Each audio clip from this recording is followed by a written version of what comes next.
Over the course of history, many great thinkers have attempted to decipher the complexities of human civilization, but few have done so with the prescience and brilliance of Ibn Khaldun.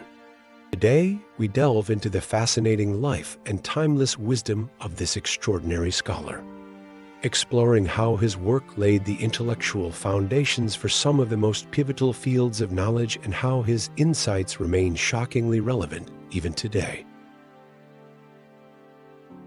Welcome to Unleash Facts, the place where history's secrets, unsolved mysteries, and mind-blowing truths come to light. Born in 1332 in Tunis, this Arab polymath was a historian, sociologist, economist, and political theorist, a true Renaissance man centuries ahead of his time. One of Ibn Khaldun's most enduring contributions lies in his theory of how societies rise and fall, an analysis so profound and systematic that it has earned him the title of the father of sociology. At the heart of his thinking is a concept he termed Asabiyyah, which can be translated as social cohesion, group solidarity, or even tribal spirit. For Ibn Khaldun, this was the vital element that bound people together, giving them a shared purpose and identity to confront the challenges of their environment. But it wasn't merely a sentimental notion. It was the backbone of a society's ability to thrive. According to his observations, nomadic or tribal societies, hardened by the harsh conditions of the desert and bound together by a powerful Asabiyyah, were often the engine of new civilizations. They possessed the strength and unity necessary to conquer the sedentary, more decadent populations of established urban centers. And with victory, these nomadic groups would establish new dynasties, ushering in eras of growth, expansion, and stability. It's a fascinating thesis, particularly when viewed through the lens of history. Many of the most significant civilizations of the past were indeed born in this manner.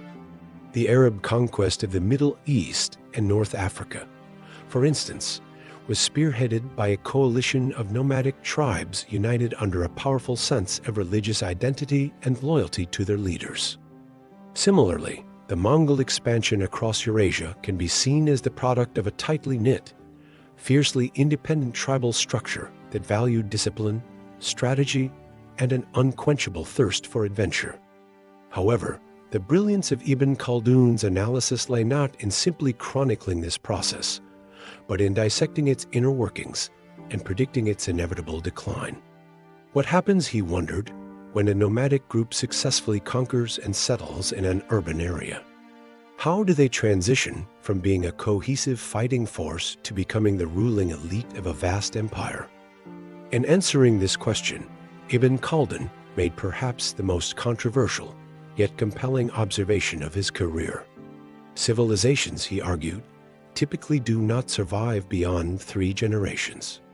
The first generation fights and builds, the second maintains and stabilizes, and the third forgets the hardships of their ancestors and succumbs to complacency and corruption. To understand this phenomenon, we must delve deeper into the concept of Asabiyyah. Remember, this is a quality that binds people together, giving them strength.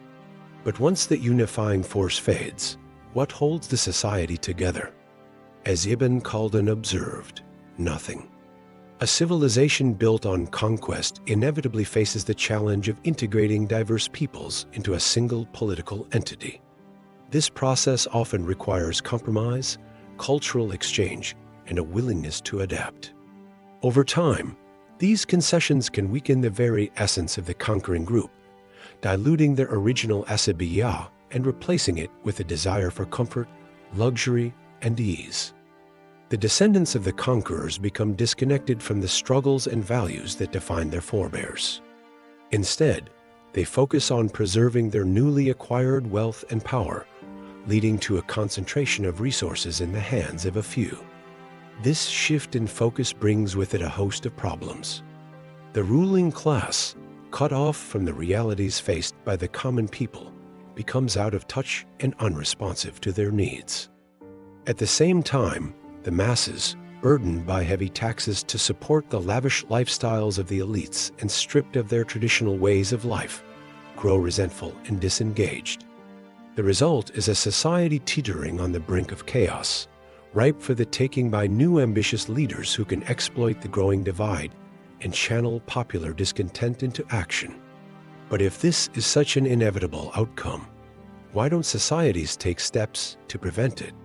After all, they have the benefit of observing the rise and fall of countless civilizations before them. The answer, according to Ibn Khaldun, lies in human nature itself. Power, wealth, and comfort, he argued, are intoxicating. Once tasted, they create a sense of entitlement and a reluctance to relinquish even a portion of that privilege. Human beings, once removed from the necessity of hard work, seek only to preserve what they have achieved, not realizing that in doing so, they are sowing the seeds of their own demise. The implications of Ibn Khaldun's theory are nothing short of revolutionary. He was saying that civilizations do not fall solely because of external enemies or environmental shifts, but primarily from within. When unity fades, purpose is lost, and the lessons of hardship are forgotten. In a world where we constantly hear about the need for unity, cooperation, and collective action to tackle global challenges, Ibn Khaldun's message couldn't be more pertinent. We live in an age where nations and communities seem increasingly fractured along political, social, and cultural lines. Economic inequality and political disillusionment are at the forefront of public discourse, and the role of the individual in shaping collective destiny is the subject of ongoing debate. When we reflect on today's global order, Ibn Khaldun's theory appears almost prophetic. The Western world, particularly the United States and parts of Europe, seems to be experiencing the late stages of this civilizational cycle. The post-World War II generations built strong institutions and economies based on hard work, sacrifice, and a shared sense of national identity, modern forms of Asabiyyah. However, recent decades have witnessed increasing political polarization, cultural fragmentation, excessive consumerism, and weakening public trust in institutions. These are classic symptoms of Ibn Khaldun's third generation, where comfort and over-reliance on state structures erode the very cohesion that built the civilization.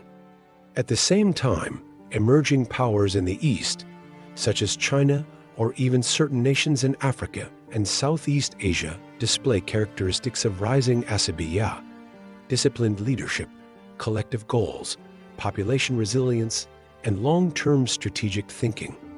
Furthermore, Ibn Khaldun discussed how economic inequality and the heavy burden of taxation in later stages of a civilization's life contribute to its downfall, which parallels modern concerns over the wealth gap, political disillusionment, and the shrinking middle class in many developed countries. He even warned that when leaders become detached from the common people and surround themselves with luxury, the moral legitimacy of governance crumbles, an idea that resonates with today's crisis of leadership in many democratic societies. In short, Ibn Khaldun did not merely offer a historical observation, but rather a profound cyclical philosophy of societal life. His vision, written over 600 years ago, now acts as a mirror reflecting our current global moment, reminding us that civilizations do not fall merely because of external enemies, but primarily from within. When unity fades, purpose is lost, and the lessons of hardship are forgotten. Another aspect that makes Ibn Khaldun's work so compelling is its interdisciplinary nature.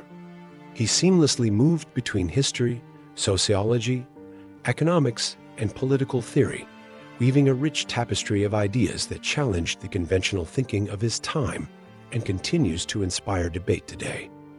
For instance, his critique of utopian ideals, particularly in his book, The Muqaddimah, resonates deeply in our contemporary context, where grand narratives and ideological certainties have been called into question.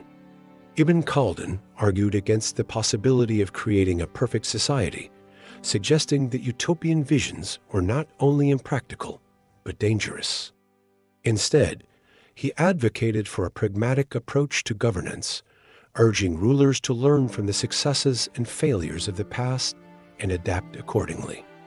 This emphasis on practicality and learning from history has had a profound impact on my own approach to problem solving and decision making.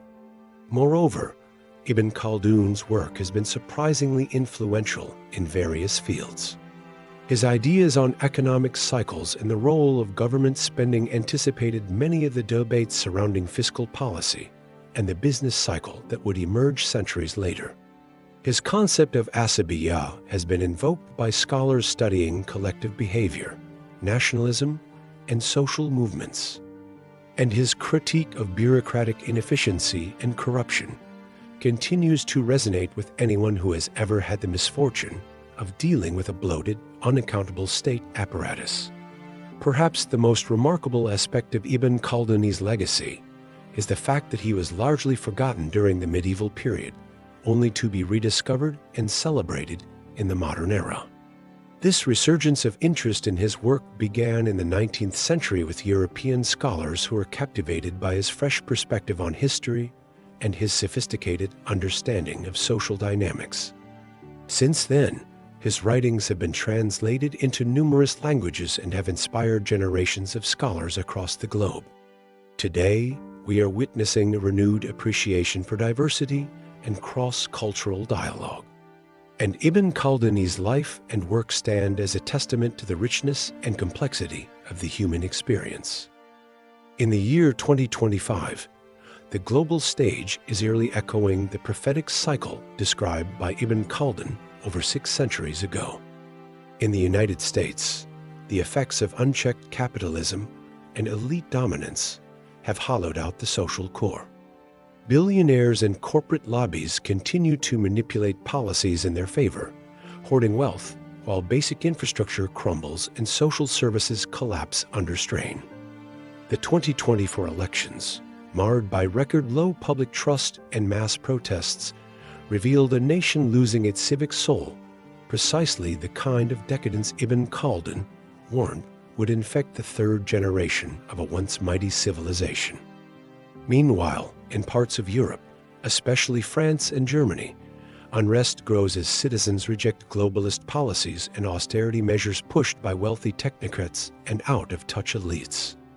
The ruling classes, isolated in luxurious urban centers, seem increasingly disconnected from the suffering of rural and working-class populations. Ibn Khaldun foresaw this. When rulers abandon the values of discipline and justice for personal comfort, their dynasties rot from within. On the other side of the world, China, while facing internal pressures, tightens its grip through centralized control, nationalism, and long-term economic strategy. Its elite, though wealthy, are still tied to the collective vision of national ascendancy, unlike their Western counterparts who seem to have abandoned national identity for private gain.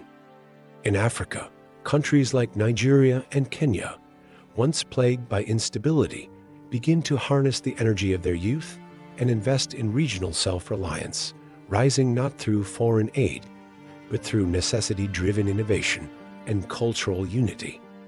These nations, once dismissed as peripheral, now embody the tribal strength and cohesion that Ibn Khaldun described as the seed of future empires. In contrast, oil-rich Gulf monarchies face a crisis. Decades of wealth concentrated in ruling families has weakened public ambition and overexposed them to global economic shocks. Without serious reform, their civilizations built on temporary wealth and foreign labor risk collapse once their Asabiyyah fades. The prophecy is unfolding. The wealthy, rather than strengthening the state, have drained it. And the new leaders will not rise from gold-plated towers, but from the deserts and crowded streets where solidarity, resilience, and shared struggle still exist. If history follows Ibn Khaldun's cycle, the next dominant world powers will not be those who are richest today, but those whose people are most unified, disciplined, and hungry for renewal. The ongoing war in Gaza in 2025 offers a striking confirmation of Ibn Khaldun's civilizational theory, particularly his idea that civilizations decay not by external defeat, but through internal weakness born from luxury, corruption, and the fading of Asabiyyah social cohesion. Israel, with one of the world's most technologically advanced militaries, supported by Western powers and equipped with cutting-edge surveillance systems, missile defense, and AI-driven weaponry, has found itself unable to decisively subdue the densely populated, impoverished Gaza Strip. Despite the imbalance in military power, the resistance from Gaza's population has been fierce, enduring, and deeply rooted in communal solidarity. This mirrors Ibn Khaldun's description of how desert tribes or oppressed groups, bound by hardship and necessity, possess a unity and collective strength that allows them to challenge far superior forces. In contrast, Israeli society, especially in its political and military elite, shows signs of the third-generation decay Ibn Khaldun warned about: internal division, political corruption, moral disconnection from the broader population, and a deepening detachment from the founding vision of the state. Corruption scandals, extremist internal politics, and a growing wealth gap between secular elites and marginalized communities have weakened the sense of national cohesion. The ultra-rich classes, insulated from the conflict and often pushing self-interested agendas, reflect the exact aristocratic decadence that Ibn Khaldun identified as the prelude to decline. While Israel still holds overwhelming material power, its moral and social cohesion has been eroding, making it vulnerable to precisely the kind of asymmetric resistance seen in Gaza. The Palestinian fighters, though lacking advanced weapons, operate with a level of unity, desperation, and long-term purpose that resonates with Ibn Khaldun's description of the first generation of a rising power, one born through suffering, bonded by identity, and willing to sacrifice everything. Thus, the battlefield is not only physical but civilizational, and the imbalance in resources is offset by the imbalance in Asabiyyah. The persistence of Gaza, despite devastation, is not merely a military fact. It is a living manifestation of Ibn Khaldun's warning that civilizations fall when the spirit that once built them is lost, and rise again from those who have nothing left but their unity.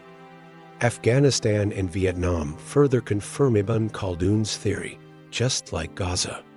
In both cases, powerful empires, the Soviet Union and the United States, invaded with superior technology and vast military resources, yet failed to defeat local populations bound by strong Asabiyyah and a deep sense of identity, land, and sacrifice.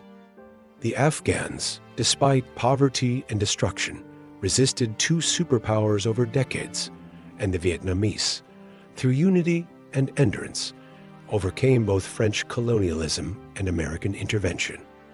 These examples, like Gaza today, show that when a people are united by struggle and purpose, they can outlast even the most developed and dominant empires, especially when those empires are weakened by internal division, moral fatigue, and the arrogance of later generations who no longer remember what it means to fight for survival. In the words of Ibn Khaldun's timeless theory, the generation that did not build the nation and did not tire in its construction is the very one that will cause its downfall. Having inherited power, wealth, and comfort without the struggle and sacrifice of their forefathers, they grow complacent, entitled, and detached from the values that built the state. This generation, consumed by luxury and personal interest, weakens the social fabric Asabiyyah that once held the nation together. The fall of great empires like the British and Ottoman empires perfectly reflects Ibn Khaldun's theory. The founding generations built through struggle and unity, but later generations, born into luxury, grew corrupt, complacent, and disconnected from the values that sustain power. As Asabiyyah faded, these civilizations crumbled from within, proving his timeless warning that those who did not build the nation are often the ones who cause its collapse. As Ibn Khaldun warned, they squander the legacy of their ancestors, trading unity for division, purpose for pleasure, and resilience for dependency, leading inevitably to the collapse of the civilization their fathers built with sweat, sacrifice, and vision. As we come to the end of our journey through the life and ideas of this extraordinary polymath, let us remember that Ibn Khaldun's legacy is not merely an academic curiosity, but a call to action. His work challenges us to be bold in our thinking, fearless in our pursuit of knowledge, and above all, committed to making a positive impact on the world around us. Let us strive to be, like Ibn Khaldun, not just observers of the world, but active participants in its betterment. If you like this video, don't forget to like and subscribe for more out-of-the-box videos. Thank you for watching.